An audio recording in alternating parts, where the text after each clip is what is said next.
Hello and welcome to the 7th video in the series on how to use the Blackboard Ultra equation editor. In this video, we're going to take a look at the 6th tab, which is Scripts and Layout. So when we hit the Insert Content icon, select Math, and we hit this one here. This is the Scripts and Layout tab.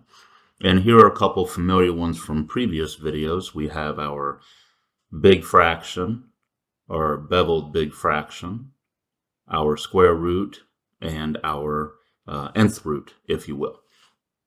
But there are several other icons here as well.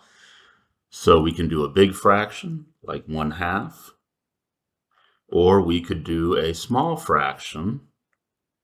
You can see the size difference between the two there. And let's just make sure we can really see it. Let's increase the size. This is 28-point font. And here we have the beveled big fraction. And if I do a small beveled fraction, we can see the difference in the sizes in those fractions. This is our standard square root operation. So we have that. Again, don't forget to put the cursor on the outside before you start typing more stuff. Otherwise, if you're inside, the stuff will appear underneath that radical as well. We could have the nth root, and notice that even then the cursor is placed inside the radical for the location of the radicand. You have to move the cursor to the index location if you want a cube root or fourth root or something of that nature. Here we have our superscript. This is our standard superscript here. So you could do s squared. And again, don't forget that if you try to do the caret key, it does not automatically format like it does in the equation editor in Microsoft. You could also have a left superscript. This is a superscript that appears before the base, if you will. So in certain type settings, you may need this icon as well. You can have both a superscript and a subscript icon. So if you had like a sequence going from I equal 1 to infinity, go ahead and bring up the infinity symbol. You could have something like this. You could also possibly have something like combination of, 5, choose 2, if you wanted to do something like this. So note that when I did the superscript and subscript, it put me on the standard thing, the standard box, and then when I hit the right arrow, it moved me to the subscript first. So if you're doing the superscript, then you may need to move the cursor. So this could be something like x2 cubed, if you will, something like that. We can also have these things appear before the standard base, if you wished. So again, if you wanted that, you could also say F, and if you hit the left arrow, it puts you on the superscript first when you use this icon. And then if you want to go to the subscript, you have to, from the superscript, you have to continue to hit the left button. So again, kind of be careful with how you're moving your cursors, as always, so that you are in the right location when you do your typesetting. Then we just have our standard subscript. And again, the right arrow will move you to it. Then we have the basically the one that has a left subscript instead of a standard subscript or just a right subscript. So if you do G and hit the right arrow, you don't go anywhere. But if you hit the left arrow, you do get into there. Now notice here, when I was before the cursor box here, when I typed in S, it still put it on the standard base thing. So again, just watch it to make sure that you are getting what you want typed in correctly. So you really got to pay attention to the location of the cursor. And that is how you handle all of these icons in here. Now these icons over here are more about typesetting and kind of stacking things, if you will. So like this one here would be an element over. So if you had something like T and you wanted to put something up here above that, you know, whatever you wanted to put up there, you could do that using this icon here. If you wanted to use this next icon, which is when you have an element under, like let's say that you wanted to do hello, and then you wanted to put, you know, x plus 2 in the bottom, something like that, you could have this icon do that for you. If you want both top and bottom, then you can go ahead and put something in here and say this is above and this is below.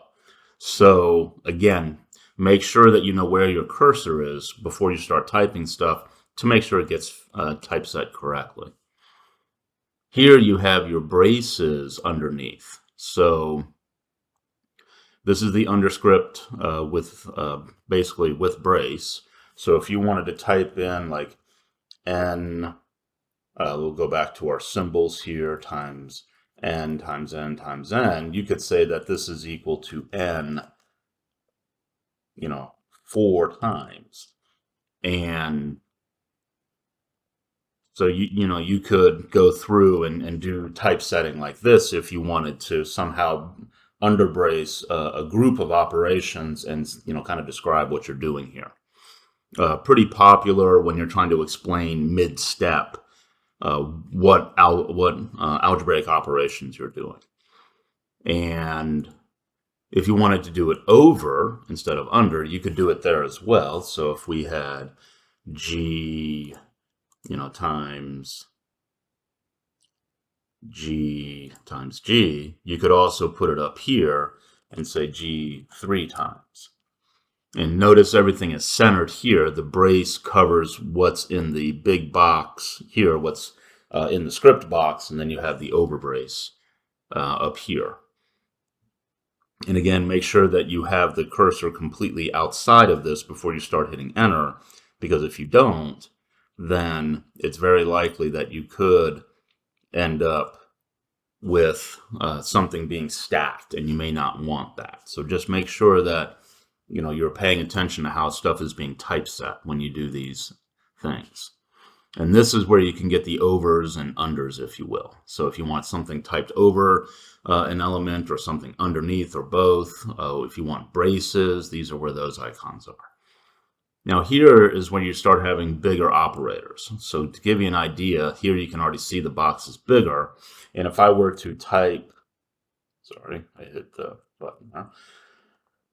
You can see that if I type something here, it's large, where above it's kind of small and below it's also a little bit smaller. So when you use this icon, you're starting to have something really accentuated with larger font typing. Okay, and that's how that works. If you have just something below, then, you know, you could type something here, and then you just have something below. And so you can have that. Then you can have your superscript and subscript and just your subscripts here. Again, if you have a big box, you know, you can type something with large font. I can't spell, but that's okay. Interesting. Apparently the font changed when I must not be in the box. Let's see. Interesting. So it looks as if when you mess up something, it must be outside of some typesetting box or something. So let's redo that.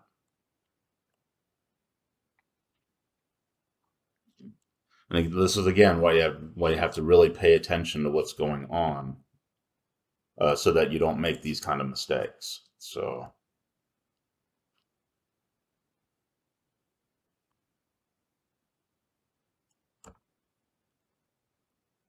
So I'm moving the cursor through the bottom subscript, and then I have the superscript. So here, again, got to really pay attention to where you are. It can change font sizes and things of that nature if you're not really paying attention to what you're doing. So just this other box here.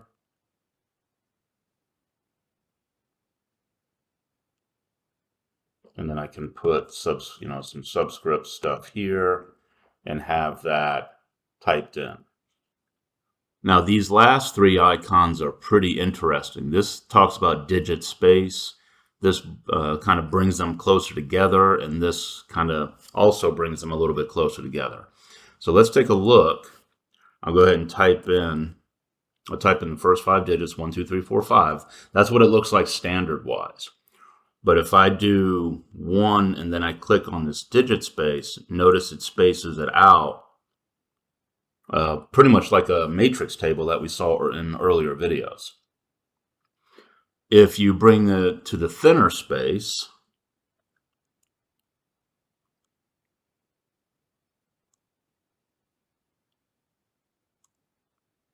you can see that the standard way you type, there's not really a whole lot of space here. Here, there's a little bit of space between your digits. Here, there's a lot of space between your digits. And then if you want to bring it really close, where you have this backspace, if I did 1 and then backspace, notice I have this huge thing here, but when I type 2, it's like right up next to it. There's like very little space between them. Okay, and again, if I hit this backspace, I'm right up against that digit. There's like no space between those two things there. So that's what these keys or these icons here do, is they go through and kind of change the spacing between digits. And this is how the layout and the scripts tab icons work when you are using Blackboard's equation editor. So thank you for your time and attention.